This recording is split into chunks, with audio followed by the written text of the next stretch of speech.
Hello there, Sully here. Welcome to Transitions. If you're a new subscriber, welcome, and thank you for subscribing. If you're new or returning but not subscribed, make it a New Year's resolution to subscribe to Jerry Sullivan's YouTube channel. It will bring you good fortune in 2020. Of course, that statement is for entertainment purposes only. Did you ever notice that? Those television commercials for the psychic friends, they all have that disclaimer. It saves them from being sued by the people who take this psychic's predictions for gospel and they do stupid stuff like buy tens of thousands of dollars worth of lottery tickets or other stupid shit like that. Only empirical evidence can predict the future, at least accurately. And empirical evidence is something that you really need if you're a truck driver. As 2019 comes to an end, it is my sad duty to report to you that some 300 trucking companies folded and went out of business. And some of them were expected and even predicted, but you don't have to be a seer to see the scene is coming soon. The easiest way to tell if your company is going under is to examine maintenance practices. For instance, if your truck is breaking down constantly and the company does little, if anything, to correct the problem, well, it's probably time to start looking for another job. If freight is scarce when everybody else is busy, that's a good sign that your company is failing. And if shippers or consignees aren't exactly happy to see you, that's another way to tell. One of the things that happens when a company goes out of business is the shutting off of fuel cards. You go to a truck stop, you swipe your card at the fuel pump and are informed that your card no longer works. So you call your dispatcher, but you get someone you've never heard of or ever spoken to, and they tell you that you no longer have a job and to take your truck to the nearest terminal, without telling you, of course, how to get the fuel that you need to do that. Basically, you're stranded. And it has happened all too many times. The most recent company to go under was Celadon. And when they ceased operations, thousands of their drivers were stuck. And their trucks are still scattered at truck stops all over the country. Now, usually when a company goes under, it's the person who holds the note on the equipment that seizes the equipment. It's usually the trailers that go first, however, especially if they're loaded.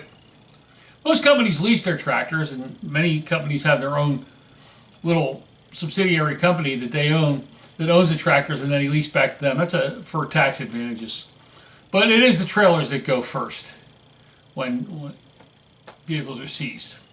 Now, if you're lucky or you work for a small company, getting home won't be much of a problem. I went through the closing scenario when I was with Atkinson Freight Lines. Atkinson was a fine company and had been in business for 123 years when they closed their doors. The company began operations in 1889 with 2 horses and a wagon hauling ash for the city of Philadelphia. They closed their doors in 2012 and at that time employed about 50 drivers. At their highest point they had about 80 drivers. It was a union company and they worked with the Teamsters to provide safe and secure employment for their drivers up till about a few years before the end. Our last contract was about 18 months late, and during that contract, we had to make concessions, which basically meant we gave back every raise that we got in that contract. And when that contract ended in 2011, we worked without a contract for the final few months. That was a good sign that the end was near. Atkinson had lost Hershey, they had lost IKEA, and even lost Chet Pallets. And not a good sign.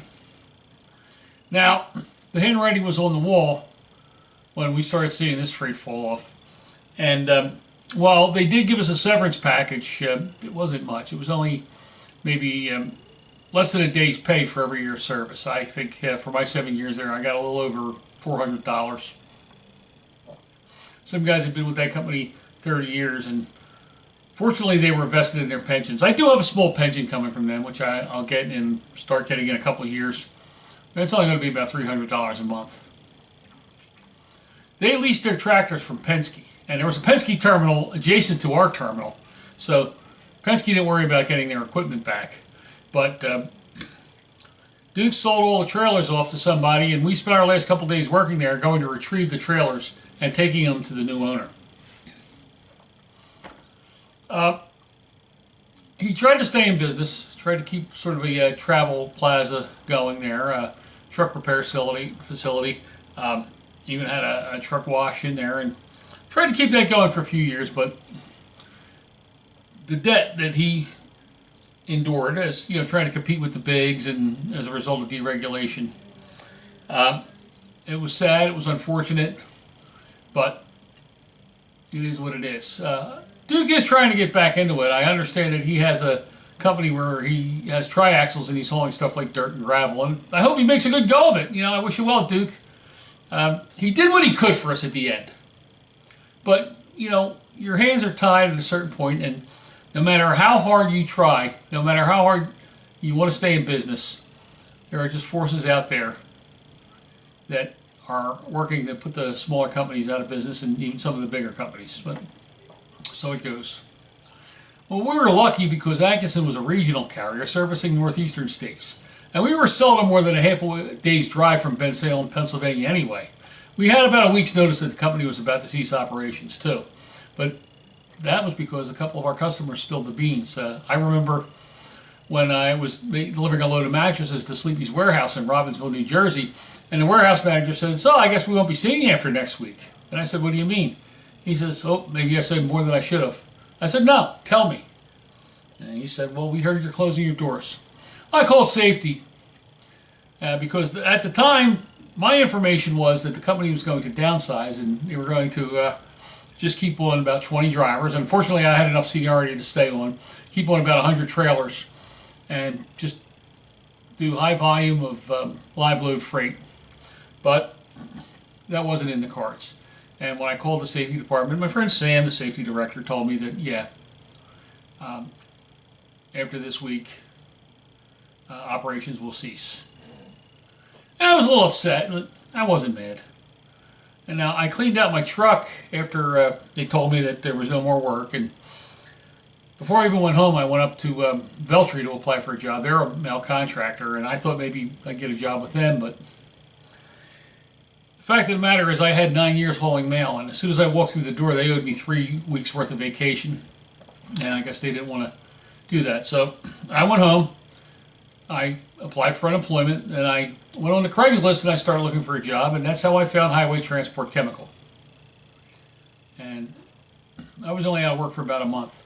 And I remember when we went to the final union meeting, and guys were saying, "Oh, what are we going to do? How are we going to get a job?" I said, "Call this place. They're hiring. You're going to make better money than you made at Atkinson." Yep. Nobody did, but I got a job right away. Celadine drivers weren't as lucky as we were at Atkinson. Many of those drivers were stranded, and some didn't even get home for Christmas. And the sad fact is, this had been seen coming for over a year. Some of the bosses in the company had gotten in trouble. There was a big fine. There was some penalties. But those drivers basically were screwed. And this was coming, and you can't live in denial. So if you see the signs that your company is failing, look for another job. That's the best thing they can do. Now, when NEMF went under, their drivers, most of their drivers were point-to-point drivers hauling line haul LTL freight. And most of their drivers were able to get back to the terminals. Very few of their drivers were stranded. But companies like Falcon that went under this past year and Celadine, their drivers weren't that lucky. Which is another reason why you need a good supply of food on your truck. Because if your company goes out of business and you're stranded waiting to get home, you still have to eat. And it's a good idea to have some money, because you might be sitting there for a week and they're saying, "Well, we'll get to you. We haven't forgotten about you." You might have to make your own arrangements to get home and pay for it out of your own pocket. The company is obligated to get you home, but the time frame is defined as a reasonable amount of time. And reasonable can be defined as long as it takes. Remember, the company's out of business, and it's a tad harder for them to borrow money to get drivers home. And it's usually going to be the stockholders of the company that are going to bear that burden, and they're probably already pissed off because they've already lost all their money, and they won't be too keen on having to fork out more money just to get drivers home. The best thing to do is just look for the signs, see what's going on. Don't call a psychic. Look at the signals.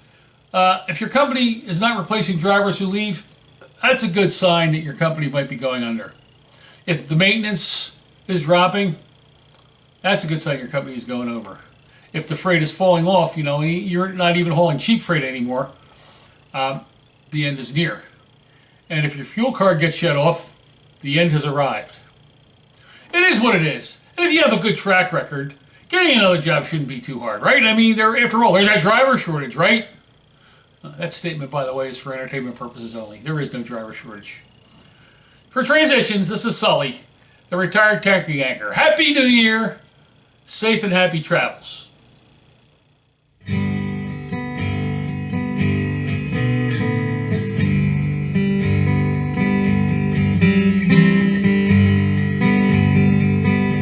Thank you.